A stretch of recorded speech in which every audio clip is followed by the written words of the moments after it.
بسم الله الرحمن الرحيم.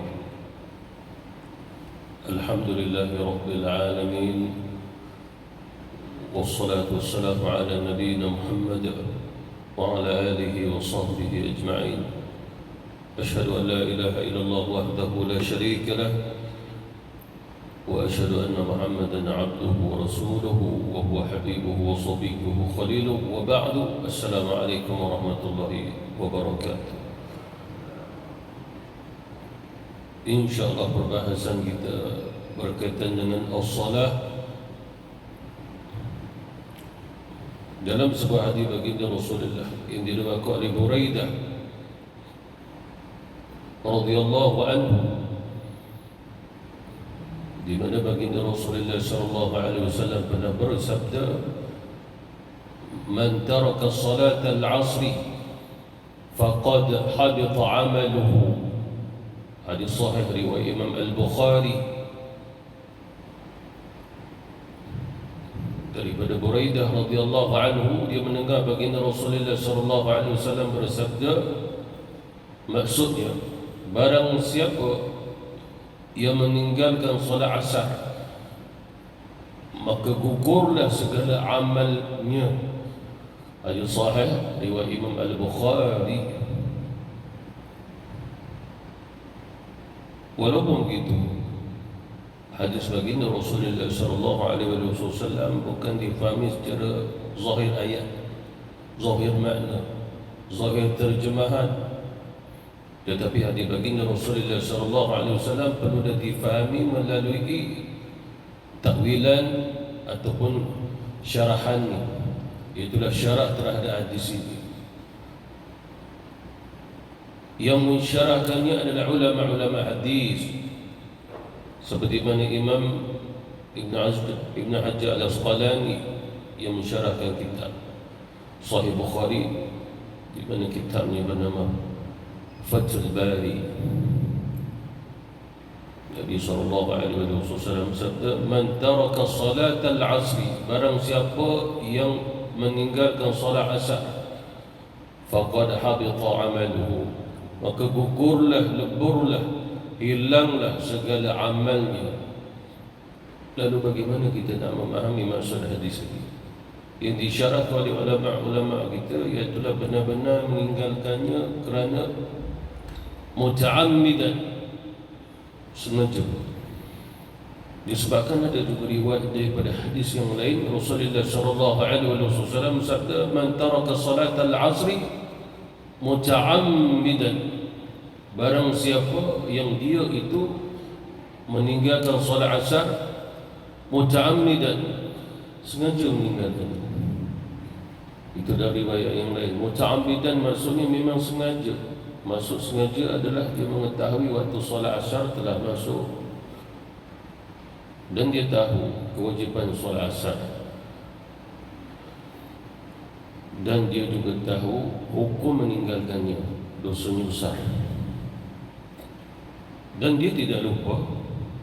Muta'ammidan memang dia sengaja memilih untuk tidak mahu melaksanakannya. Mungkin kebiasaan juga dia adalah orang yang tidak mendirikan solat, tetapi golongan ini ada beberapa golongan, beberapa bahagian dalam golongan. Ada di antara mereka yang meninggalkannya kerana mereka menganggap bahawasanya solat 5 kali itu tidak wajib. Ada di antara mereka berpendapat bahawasanya solat asar tidak diwajibkan, tapi waktu solat lain wajib. Asar tidak wajib, sehingga dia akan solat 3 kali. Ada di antara mereka solat 2 kali, pagi dengan malam. Ada juga yang meninggalkan solat di sini muta'ammidan, dengan mengkritiknya, merendah-rendahkan, sehingga mengatakan hak saya lah, sama ada nak solat ataupun tidak, dan bukan haknya Allah Subhanahu wa taala, lalu maksud saya untuk menyembahnya. Di sini dia kafir. Barang siapa yang mengkritik, merendahkan perintah yang diwajibkan oleh Allah Subhanahu wa taala, maka dia kafir. Mengikut ulama akidah Ahlus Sunnah wal Jamaah. Itu dah 3 golongan itu. Manakala golongan yang tidak sampai kepada batas kekafiran adalah golongan yang dia berakidah Ahlussunnah wal Jamaah, sengaja meninggalkannya. Mungkin disebabkan kesibukannya, dan mungkin juga dia bukan orang yang biasa meninggalkannya. Tidak tahu apa masalahnya hari itu, lalu dia sengaja meninggalkannya. Tetapi dia tidak mengkritik. Dia tahu kewajiban, dia tahu hukum meninggalkannya dosa besar. Dan dia tahu kesalahan ini kerana meninggalkannya.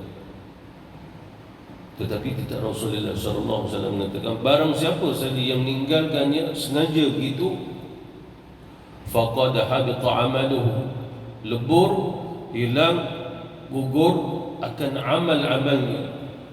Jadi soalannya di sini, dalam kehidupan kita melalui akidah. Amal-amal akidah adalah amal-amalnya iman.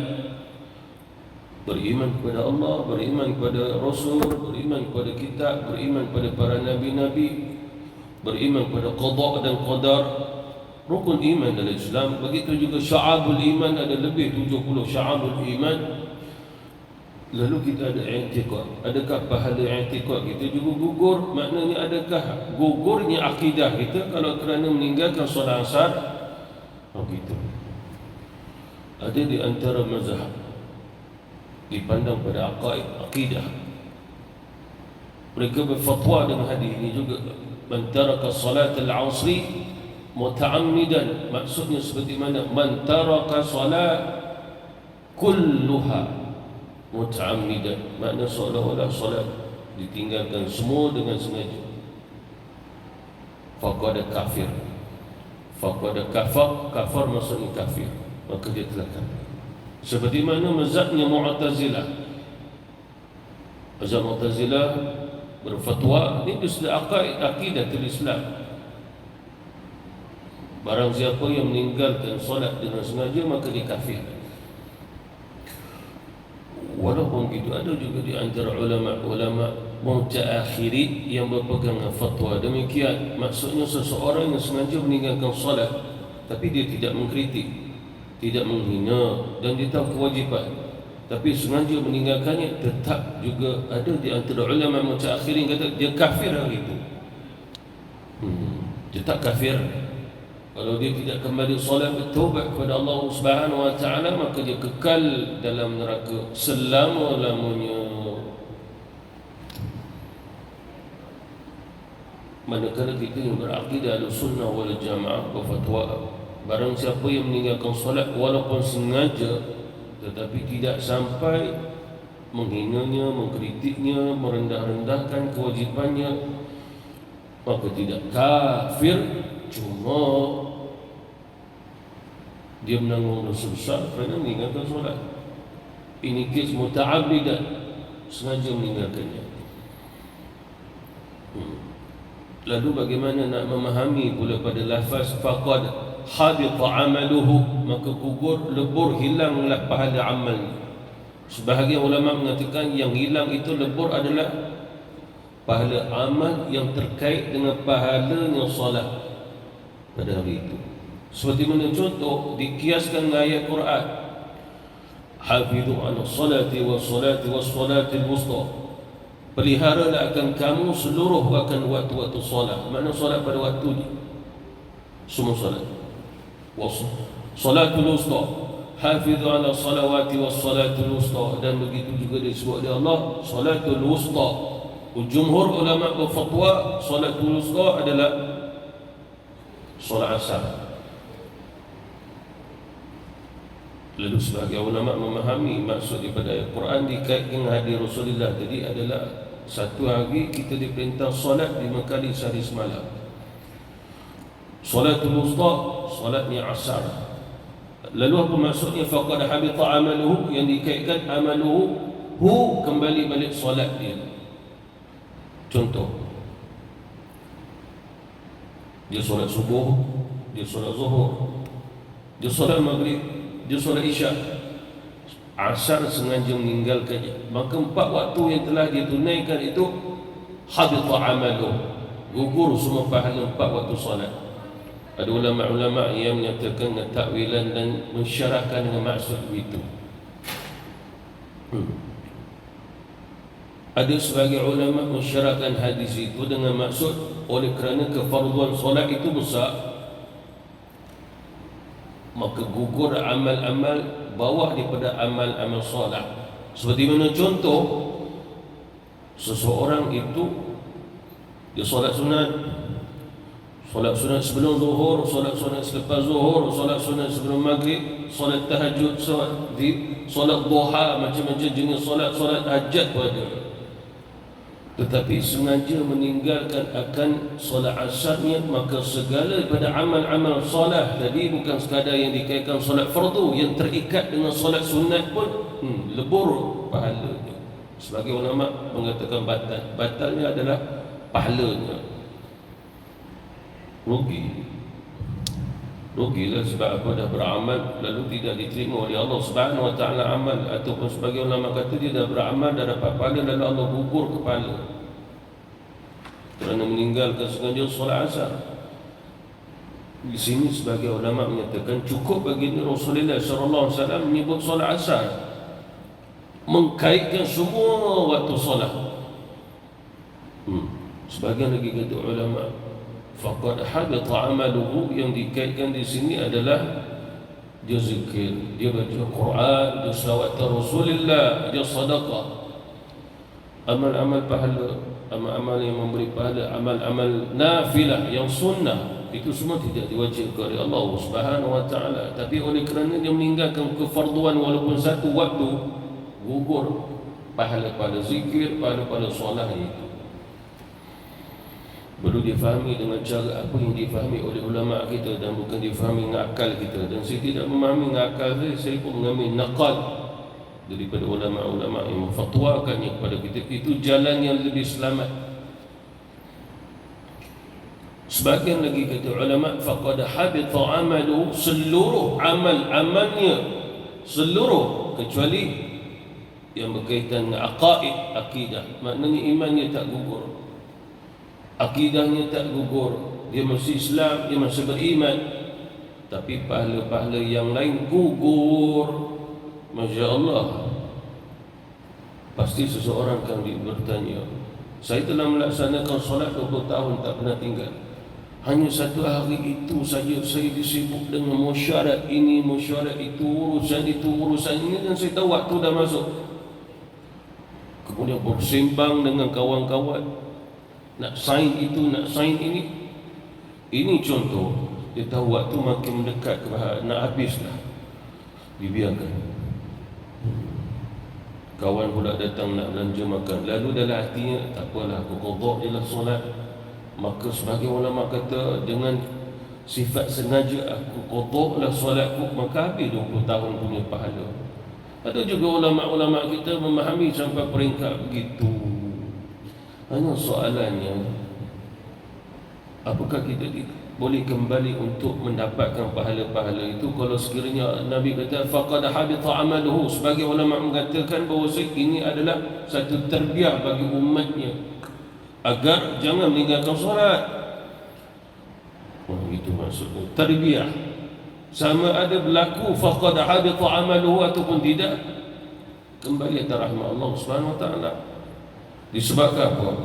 Disebabkan kita berakidah Ahlussunnah wal Jamaah. Kita berpegang dengan fatwa ulama-ulama kita. Mazhab Hanafi, mazhab Maliki, mazhab Syafi'i, mazhab Hanbali. 4 mazhab ini berfatwa, barang siapa yang meninggalkan solat sama ada sengaja ataupun tidak, mungkin dia terlupa, maka wajib kembali menggantikan solat yang telah dia tinggalkan itu. Maka menjadi ijma' kalau ikut pada 4 ulama mujtahid ini. Seseorang akan bertanya, ini 4 mazhab berfatwa demikian, wajib kembali menggantikan solat yang telah ditinggalkan. Mana dalilnya? Ada orang yang bertanya demikian. Disebabkan apa? Disebabkan 2. Yang pertama, dia belajar. Ada ustaz yang mengajar, barang siapa yang pernah meninggalkan solat dulu 10 tahun dulu, 20 tahun dulu. Mungkin waktu mula akhir balik dia pernah tinggal solat ataupun solat tak cukup. Mungkin dia katakan 40 tahun dulu. Maka tidak diwajibkan untuk kembali menggantikan solat 40 tahun dulu. Lalu kita bertanya kembali, bagaimana kalau 30 tahun dulu, bagaimana 20 tahun dulu, bagaimana 10 tahun dulu, bagaimana setahun dulu, bagaimana seminggu dulu? Tetap juga perkara itu telah berlaku. Kalau dikatakan barang siapa yang telah meninggalkan solat 40 tahun dulu tak wajib, lalu siapa yang menetapkan 40 tahun tu? Soalannya, jumlah 40 tahun tu siapa yang menetapkannya? Lalu kalau sekiranya dia meninggalkan semalam, tidak sama ke yang meninggalkan solat 40 tahun dulu? Tidak sama katanya. Kalau tidak sama, semalam pun dah lepas, 40 tahun dulu pun dah lepas. Lalu siapa yang menetapkan semalam kena ganti, yang 40 tahun tak perlu ganti? Perbahasan itu bukan sekadar antara ulama, ini perbahasan orang awam pun berlaku gitu. Tidak berlakunya perbahasan mereka dengan ilmu yang mereka pelajari juga. Jadi satu kelompok tidak wajib untuk menggantikannya. Satu kelompok lagi mengambil pada khilaf, berpegang hadis, tapi zahir hadis. Hadis pada Anas bin Malik radhiyallahu anhu, baginda Rasulullah sallallahu alaihi wasallam pernah bersabda, "Man nasiya salatan fayusalli idza dzakaraha la kafarata laha illa dzalik." Wa qala Allah Ta'ala, "Wa aqimus salata li dzikri." Hadis sahih Bukhari. Daripada Anas bin Malik radhiyallahu anhu, baginda Rasulullah sallallahu alaihi wasallam pernah bersabda, barang siapa yang lupa salatan, mendirikan satu solat, fayusalli, maka hendaklah dia solat, idza dzakaraha, apabila dia dah teringat balik. Tapi dalam hadis ini Nabi tidak menyebut barang siapa man taraka muta'ammidan as-salat, ataupun man taraka as-salata muta'ammidan, barang siapa yang tinggal solat sengaja. Tapi Rasulullah menyebut dalam hadis ini man nasiya, barang siapa yang dia lupa nak mendirikan solat kerana lupa, lalu hendak dia solat ketika mana dia dah ingat, la kafarata laha, tidak ada kafarah pada solat, illa dhalik, kecuali dengan cara gitu, dia kata Nabi. Apa maksudnya? Difahami secara umum hadis ini tidak ada kafarah. Kafarah ni seperti mana kafarah sumpah,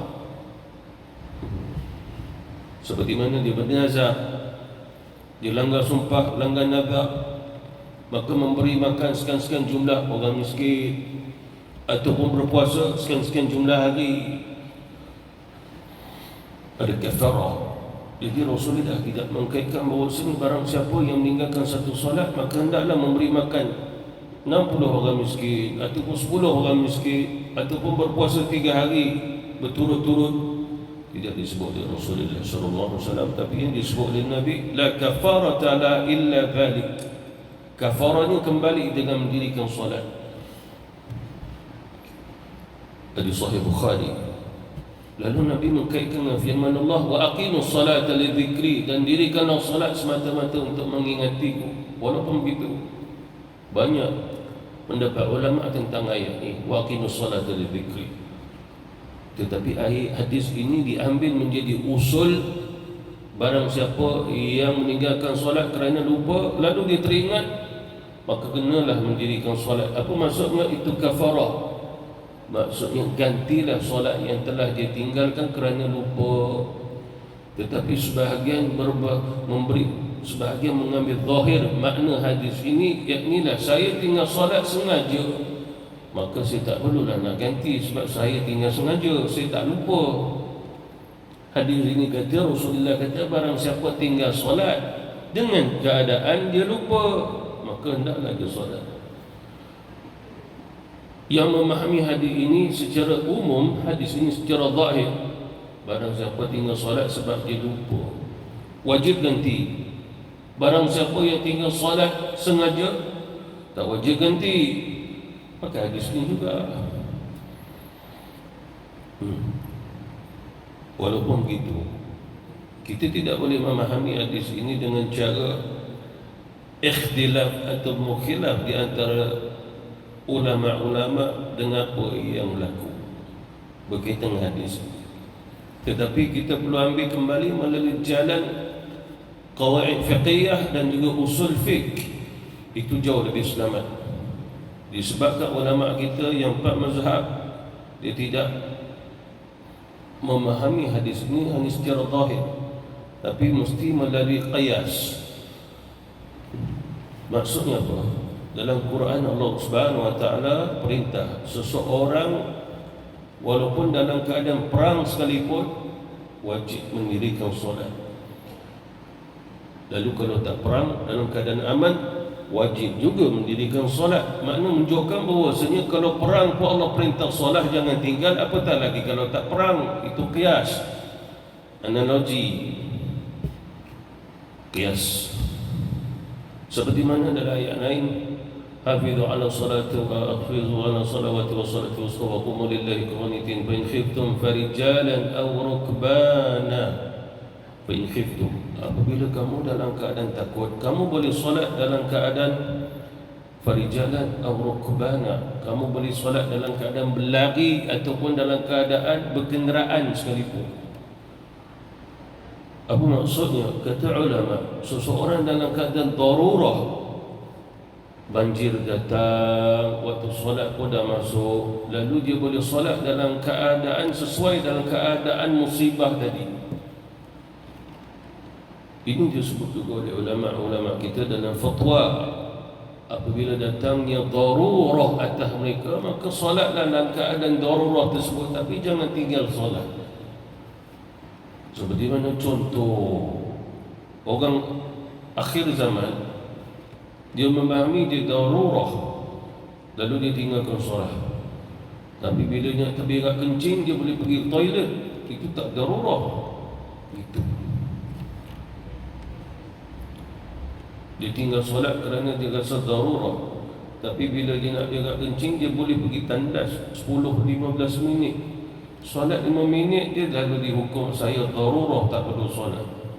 Tapi dia pergi tandas 15 minit tu tak darurah. Itu alasan.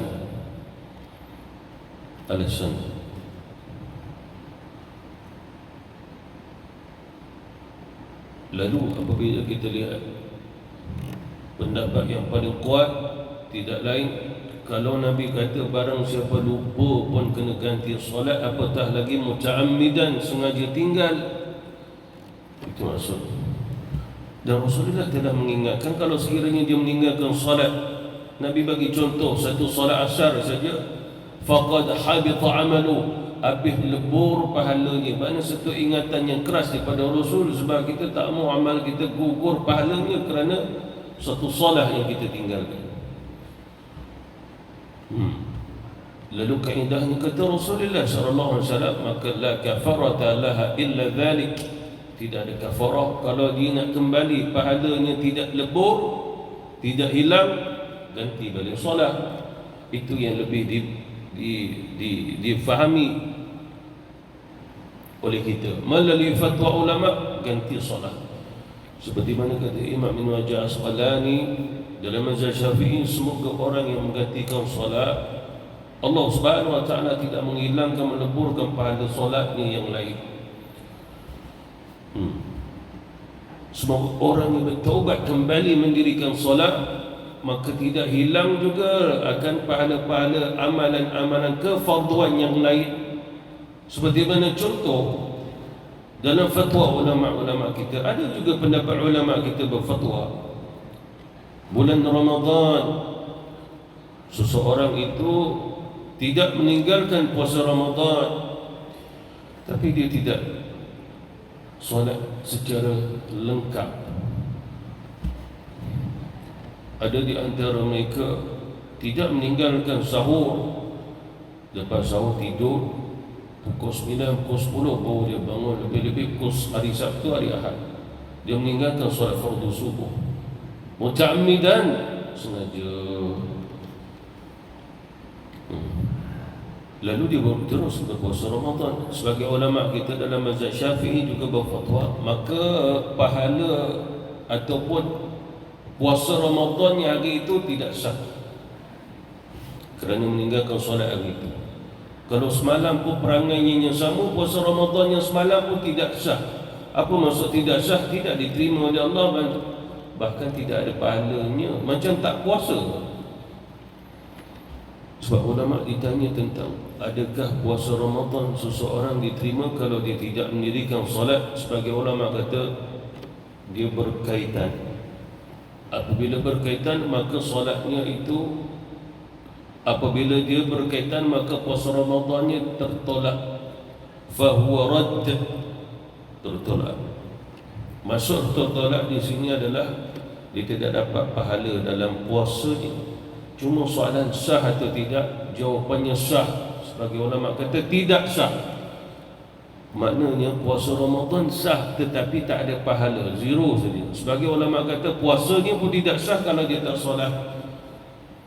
Sebagai ulama kita berfatwa antara solat dengan puasa Ramadan berpisah hukum.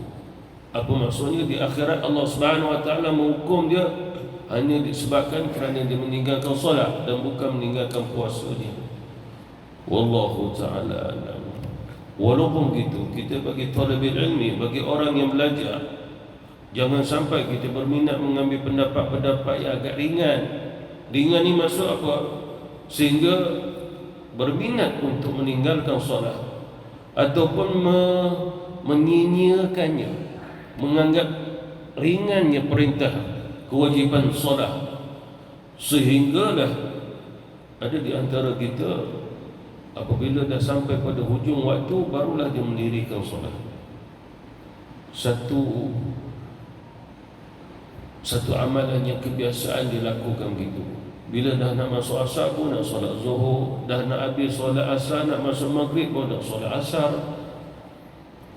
dah nak habis waktu maghrib baru solat, dah nak masuk isyak baru solat maghrib, dah nak masuk subuh baru solat isyak, dah nak hampir naik matahari baru nak solat subuh. Ujung tu semua. Oleh kerana itu berkaitan dengan Buraidah begitu juga. Buraidah ni sahabat Rasulullah, dia ditarbiah oleh Rasulullah. Dia tengok duduk bangun Nabi, solat Nabi, duduk bangun Nabi dengan sahabat-sahabat yang lain. Dia melihat Rasulullah sentiasa mengambil berat tentang ibadah solat. Kerana kalau berjayanya solat seseorang, amal yang lain berjaya. Kejayaan itu ditentukan pada bagaimana ia mengambil berat tentang solatnya. Lalu Buraidah pada zaman itu, dia melihat orang, ada yang solat awal waktu, ada yang solat pertengahan waktu, ada juga yang melengah-lengahkannya sampai ke akhir. Dia tidak menegur mereka-mereka yang solat awal waktu. Dia tidak juga menegur orang yang solat pada awal waktu. Tetapi hadis tadi dia menegur orang yang hampir habis waktu baru nak solat. Lalu dia pun mengatakan, janganlah di antara kamu melengah-lengahkan solat. Waktu itu dia melihat keadaannya adalah solat asar. Makna menunjukkan bahawa hampir habisnya waktu asar nak masuk maghrib. Lalu dia melihat orang masih melengah-lengahkan. Mungkin 5 minit sebelum, 10 minit sebelum.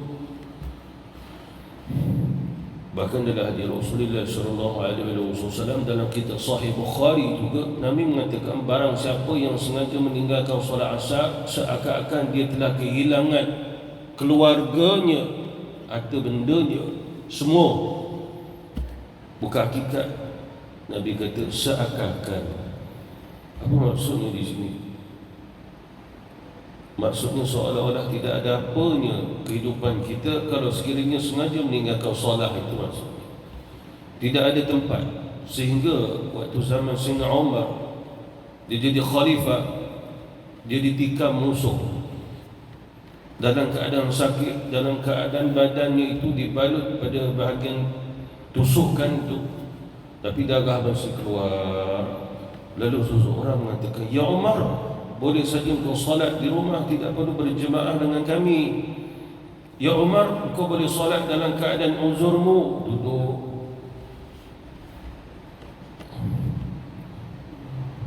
"Ya Umar, engkau juga boleh salat mengikut keadaanmu."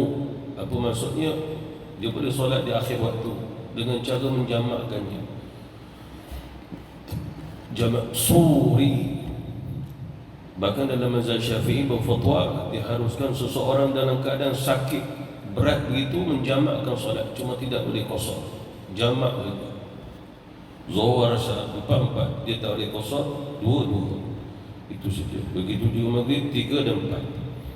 Ketika mana dia dalam keadaan sungguh-sungguh sakit yang berat. Sakit beratnya apa maksudnya? Sakit berat ni memang seperti mana ibadah pun tak mampu, selain ibadah pun tak mampu, itu sakit berat. Sakit yang tak berat, tipu-tipu punya sakit. Ibadah sakit ni berat katanya, tapi menjelangnya pagi dia boleh jogging, hiking di bukit, boleh pergi piknik. Tapi bila bawa solat, saya uzur, saya tak boleh itu semua, saya kena jamak di solat. Oh, solat ini berkaitan juga, mana lebih utama, qada solat yang tertinggal ataupun solat sunat qabliyah, ba'diyah?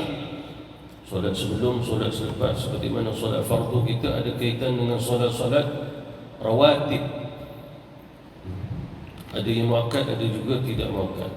Walaupun begitu, oleh kerana qada solat ini lebih utama, dia sudah usul berbanding daripada solat nafilah tambahan, maka ulama berfatwa barang siapa yang banyak lagi solat belum dia qada, dia ganti. Tetapi dia suka solat sunat sehingga meninggalkan solat qada, maka hendaklah dia mengutamakan solat qadanya terlebih dahulu. Termasuklah bilanya datangnya Ramadan tarawih, baik dia solat qada saja. Kecuali barang siapa yang qadanya pun dia buat, sunat pun dia buat, jalan terus. Sebab yang sunat, yang rawatib, qabliyah, ba'diyah adalah untuk solat dia yang terkini. Hadis Rasulullah sallallahu alaihi wasallam, hadis sahih, hadis qudsi. Allah Subhanahu wa taala berfirman kepada para malaikat, "Wahai malaikatku, itu hamba-Ku yang telah mendirikan solat. Jangan terus kau tulis akan pahala amal solat wajibnya, fardunya, sehingga tengok dulu solat nafilah." Ulama berfatwa solat nafilah adalah rawatib. Seperti mana contoh, kita solat fardu subuh 2 rakaat, dia ada pahalanya. Sama ada pahala dia lengkap atau tidak, ada ilmu Allah Subhanahu wa taala. Cuma Allah beritahu, dia dah solat fardu 2 rakaat, dia ada tak solat sunat sebelum subuh? Sebab tidak ada solat sunat selepas subuh. Sekiranya ada, ambil pahala solat sunatnya, masukkan ke dalam pahala solat fardunya, agar dapat melengkapkan pahala solat fardunya itu. Itulah maksud rawatib tadi. Terkini. Cuma kata ulama, kalau sekiranya memang dia adalah orang yang menggantikan solatnya kerana mengambil berat tentang solat ganti tadi, maka tidak mengapalah dia nak solat rawatib, tidak mengapa dia nak solatnya tarawih, tidak mengapa dia nak solat-solat sunat yang lain. Tetapi barang siapa yang enggan begitu, kembali balik fatwa yang pertama, utamakan solat fardu, yang qada, yang dia perlu ganti lebih utama. Seperti mana dikiaskan hadis Rasulullah, hutang dengan Allah layak lagi dibayar daripada hutang sesama manusia. Apa maksudnya? Hutang dengan Allah Ta'ala adalah hutang yang wajib, yang fardu. Hutang dengan manusia adalah hutang dengan kasih sayang, hak pada keadilan. Itu contoh.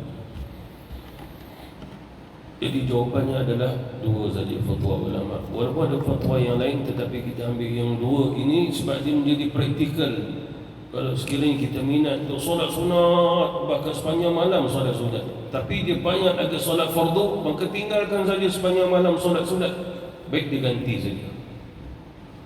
Bahkan dalam mazhab Syafi'i, kita bermazhab Syafi'i, qada solat 24 jam boleh, walaupun waktu yang dilarang, ganti aja. Tapi kalau saya sendiri tidak tahu, saya dah tinggal berapa waktu, zan, ambil satu kaedah sangkaan, seperti mana contoh, minggu sudah, saya rasa saya dah tinggal satu solat, saya yakin saya tinggal, cuma saya tak tahu hari mana, waktu mana. Oleh kerana dia terkait dengan 7 hari sebelum minggu sudah, dia tak tahu Isnin ke Rabu ke, tapi antara 7 hari itulah. Lalu ulama berfatwa hendaklah dia menggantikan 5 kali sehari semalam punya solat dan 7 hari punya solat. Mengapa? Sebab dia tak tahu waktu yang mana, hari yang mana. Kalau sekiranya dia ingat hari Rabu lepas saya tertinggal solat, cuma saya lupa Zuhur ke Asar, Zuhur ke Asar, lalu hendaklah diganti Zuhur dan Asar keduanya. Kalau sekiranya dia tak ingat, saya ingat hari Rabu, tapi saya tak ingat subuh ke, zuhur ke, asar ke, maghrib ke, isyak, tapi ada satu waktu saya tinggal, saya tak ingat waktu yang mana. Hari Rabu saya ingat, lalu ulama berfatwa ganti 5 kali pula, sebab dia tak ingat mana satu. Mengapa? Kerana itu lebih selamat bagi dia. Kalau dia ganti solat zuhur, kemungkinannya tinggal dia solat subuh tu. Kalau dia ganti solat subuh, kemungkinan solat zuhur. Kalau 7 hari dulu dia ganti Isnin je, kemungkinannya perlu diganti tu Selasa. Kalau dia buat Selasa, kemungkinan Rabu. Akhirnya dia ganti dia 7 hari, lengkap. Ganti balik 5 kali sehari semalam, lengkap. Menyelamatkan dia di akhirat. Jadi terjawablah di sini. Bahkan ada di antara ulama-ulama kita berfatwa dengan fatwa yang agak keras. Fatwanya adalah solat sunat tidak sah sehinggalah menggantikan solat fardunya terlebih dahulu yang dia telah tinggalkan. Walaupun begitu, ulama tidak muktamad atas fatwa ini. Sebagai ulama menyatakan dia terlibat, tapi kaitan dengan solat yang terkini. Seperti mana contoh, seseorang itu solat sunat tarawih pada malam Ramadan, tapi dia tak mau solat isyak sampai habis waktunya. Jadi solat tarawih dia tidak dikira sebagai solat yang mulai malam tu, sebab dia meninggalkan solat fardu di isyak. Ada ulama berfatwa demikian. Seperti mana contoh, seseorang itu solat duha waktu duha, solat witir waktu malam, solat hajat, solat istikharah setiap hari, tapi dia tinggal solat subuh, dia tinggal solat zuhur. Sebagai ulama kata, sesungguhnya solat-solat sunat itu tidak memberi manfaat pada dia. Ada juga ulama berfatwa demikian. Kenapa? Agaknya kerana agar kita fahami Rasulullah mengajar kita, seseorang itu tidak diazab di akhirat kerana meninggalkan amalan yang sunat, tapi yang muktamad kerana meninggalkan yang fardu. Ijma' ulama akidah Ahlussunnah wal Jamaah juga mengatakan demikian. Bahkan apabila ni disebut amalan yang sunnah, melakukannya mendapat pahala, meninggalkannya tidak mendapat dosa. Yang fardu, meninggalkannya mendapat dosa, melakukannya mendapat pahala. Itu usul. Cukup kita memahami dengan usul. Kita nak buat banyak-banyak amalan solat sunat, sedangkan banyak lagi solat fardu yang belum kita qada. Lalu dengan akal fikir, kembali balik pada usul. Agaknya Allah Subhanahu Wa Taala terima ke segala solat sunat duha, qiyamul lail kita, witir kita, sedangkan solat kita dulu biar aja. Akal. Tapi oleh kerana ada juga di antara ustaz yang mengajar usah bimbang, bertaubat saja kepada Allah. Yang sudah tak perlu ganti dah. Cuma solat akan datang jangan tinggal, sebab dah taubat kan. Pakcik tinggal solat berapa lama? 40 tahun. Yang sudahlah pakcik, tak perlu ganti 40 tahun. Tak tahu pakcik ni boleh hidup lagi ke 40 tahun nak ganti solat 40 tahun. Tengok macam 40 hari dia tinggal ni. Lalu apa yang dimaksudkan? Tidak perlu ganti walaupun 40 tahun solatnya. Cuma cuma solat yang terkini akan datang, yang dia masih hidup jangan pula tinggal. Ada juga yang mengajar demikian. Bila ada yang mengajar demikian, tenang sikit hati dia. Sebab apa? Dia boleh solat sunat, dia boleh tarawih di Masjidil Haram, di Masjid Nabawi. Sedangkan 40 tahun dia solat, tidak ada masalah sebab dia dah taubat. Dia pun belajar juga dan ada fatwanya demikian.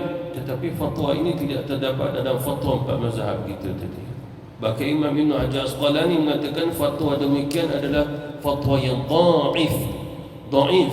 Fatwa yang kuat adalah wajib menggantikannya, sama ada luput dulu, bertahun-tahun dulu, ataupun semalam, ataupun pagi tadi, sengaja ataupun lupa, wajib menggantikannya. Seperti mana ayat Quran, waqimus salata lidzikri, dan dirikanlah salat semata-mata untuk mengingatiku. Makna apabila kamu solat, kamu ada hubungan dengan aku. Lalu kalau kamu tinggal solat, mana ada hubungan lagi dengan aku? Lalu nak ada hubungan dengan Allah, tidak mau. Dirikan solat, ganti balik. Wallahu ta'ala. Wabillahi taufiq wal hidayah. Wassalamualaikum warahmatullahi wabarakatuh.